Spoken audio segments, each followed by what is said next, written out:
Good morning, Miss Timothy here. I've had so many parents asking for instructions for kids A to Z that I wanted to provide you with a quick video to assist you in using this tool with your students at home. Let's begin with the website you go to. It is www.kidsa-z.com. Then there is a space where you enter your teacher's name. In this case, it will be Timothy Ed for you. If you have to change teacher name for any reason, you click on Change Teacher. It will then let you enter my teacher name, and then you will click on your student name, which will appear in one of these little circles, your student's name. Afterward, it is going to ask for your student's password, which might be a picture that I would have provided for you, or it might be text. If it's one of these pictures, you will click on your student's picture and click Go. If it shows a text box, that means you have a text password. You will type in the text password and click Go. When you enter Kids A to Z the first time, you're going to see lots of pictures, and each picture means something different. You will click on Flight Check when I have assigned your child a running record. This lets me listen to your child reading a text that allows me to measure for how smooth he or she reads. When doing a flight check, allow your child to use headphones and speak loudly and clearly into the microphone while they are recording. The flight check instructions show you how to record and answer questions for the running record. Then you've got the reading room. This is a very cool tool. In the reading room, your child can select to read whatever book they like on their reading level. Let me show you what I mean. So when they click on Reading Room, they get all of these options for picking topics they like, level books they like, early reading, nonfiction, fiction. They can read in Spanish or they can read poems and songs. And all of these books will be on their reading level. There could be 10, 20, 30, 40, 50 books that your child can choose to read in the reading room. When they click on a reading room book, they get two options. Listen, which is the one they should use first. Listen reads the book all the way through for your child, page by page, and they earn 10 stars for listening. Then, when your child goes back to read the book for themselves and make a recording for me, they earn 50 points. So you can earn 60 points at least per reading room book. When you click on Read, remember here? Read for 50 stars. Read.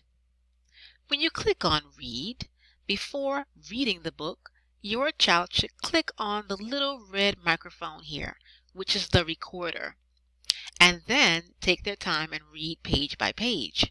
That records their reading for me, so I can go back and listen to it to be sure they're pronouncing words correctly and reading smoothly. There's the record button right there. Now, the Level Up button. In Level Up, your child is given a list of books that he or she can read to increase their reading level on their own without me having to change it. There's a certain number of books that must be read and listened to at home. Get those 60 stars for each text. Record yourself reading, and when you get to the end of that list, you would have learned enough vocabulary and done enough reading of words to hopefully level up.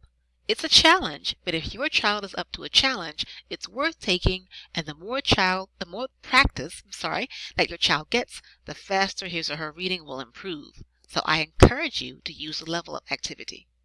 Then you have My Assignment. This is where you will find books that I have assigned for your child to read. This is an important section. Anytime I assign a book, it has a quiz with it. So in this section, the child will read, listen, and take the quiz. Remember to encourage your scholar to listen first, then read and record, then take the quiz. Finally, we have some fun areas. Under Messages, your child can get messages from me and from the program about great work that they're doing. Under My Stats, your child can see what they have earned in the program, including how many stars they have earned, how many stars they can spend. That's under Overall. Under Badges, your child can find out which badges they have earned for the number of stars they've collected. And then under Reading, click the Reading tab, your child can see how many Level Up books he or she has read, how many current reads they have done this week, how many reads, listens, and quizzes they have completed. Finally, you've got the Star Zone. Let me emphasize the Star Zone very quickly. The Star Zone is our fun place, and I want students to enjoy the Star Zone. The button is here. You can also find the button on the main page here in the bottom right, on the controls. These are the controls for the spaceship, right? In the Star Zone, your scholar can use the stars that he or she earned reading to either personalize their character. That's that little person that you find in the corner up here. They get to dress this character, change how he looks, and etc. Or they can design the rocket ship that we're all on while we're reading by adding furniture and plants and all kinds of wonderful things in a game called Raz Rocket. Okay? These are the basic instructions for Kids A to Z. If you have any questions, feel free to contact me. I will assist you to the best of my ability. But I hope this was helpful, beneficial to you, and I hope it helps you to enjoy Kids A to Z more with your scholar. Thanks for your time. Bye-bye.